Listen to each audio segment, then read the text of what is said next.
en del af en arbejdsplads, det er at have sammenhold. Når du er tømrer, så snakker man om, at vi er et team. Ja, jeg synes, det er, man kan noget jo, og det er kunsten at bygge jo. Og sætte ting sammen, og jamen, det er bare fedt jo. Altså, det er skønt at være en del af et team, hvor alle hjælper alle, og man kører på hinandens kompetencer, og så er der nogen, der kan finde ud af noget og sådan noget. Og jeg synes altid, at tømreruddannelse, det er en fantastisk. Bare skoleopholdet er sjovt. Det er fantastisk bare at være med til at lave sådan en nybyggeri her. Lægge nye tag.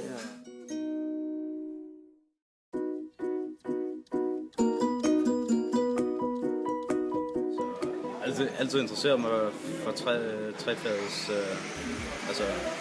byggemæssige stil. Jeg synes, det er sjovt at komme ud og arbejde og få lov til at lave noget med hænderne. Få lidt udfordring, meget matematik også. Jeg synes, det er skønt. Jeg gik efter at have været på efterskole, der havde gik og spekuleret på, hvad jeg skulle være. Jeg har altid snakket om, at jeg ville være tømrer.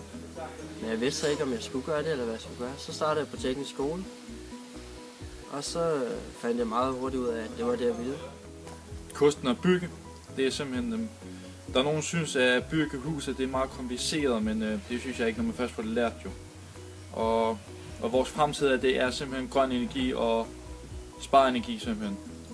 Fordi vores ressourcer på jorden det er ved at slippe op og alt sådan noget. Men det er egentlig bare fedt nok at kunne kunsten at bygge jo.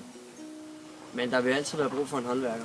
Og der vil altid være huse, der skal renoveres. Der vil altid være interesser, der skal laves. Der vil altid være et vindue, der skal udskiftes. Det er jo også tre. Det er de fleste af dem. Altså, jeg overvejer lidt, når jeg er blevet færdig med tømmer og måske rejse over og blive konstruktør, bygningskonstruktør eller bygningsingeniør. Jeg kan godt lide at sidde og tegne og gå meget op i det. Og jeg har også hørt for et par år siden i hvert fald, at der ville blive meget efterspørgsel på ingeniører og konstruktører med byggemæssig erfaring. Så at køre på kompetencen med, at man er uddannet, det vil nok være en fordel i hvert fald.